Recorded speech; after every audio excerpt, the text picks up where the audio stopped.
আচ্ছা, উপরে ভিডিওটা দেখে তোমার গালি দিতে ইচ্ছে করতেছে না? ঠিক আমিও যখন ভিডিওটা দেখেছিলাম আমি অনেক গালি দিয়েছি। কেন যখন আমি পুরো ভিডিওটা দেখেছি এবং স্ট্যাটাসটা পড়েছি তখন আমার কাছে বিষয়টা একদম মানে পানির মতো ক্লিয়ার হয়ে গেছে। আমি তোমাদেরকে বলি বিষয়টা কি।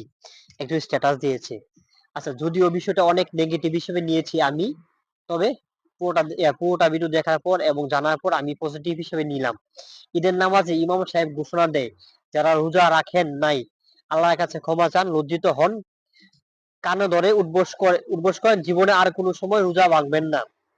যুবকরা হঠাৎ করে উঠে দাঁড়ালো, উঠে এবং তারা যুবকের এমন কর্মে সাধুবাদ জানাচ্ছে যে তারা উঠেছে। তারা বলতেছে যে তোমরা নেক্সট ইয়ার থেকে রোজা রাখবে, এবং তারা নিজ ইচ্ছা থেকে তারা কানে ধরে উঠবোস করতেছিল। তারপর সবাই মিলে হাততালি দিচ্ছিল যে ঠিক আছে, তোমরা নেক্সট টাইম থেকে আর এরকম করবে না। হতে পারে তার তাদের এই ক্ষমার মাধ্যমে আল্লাহ তাআলাও তাদেরকে ক্ষমা করে দিবে, তারা নিজে লজ্জিত বোধ করেছে।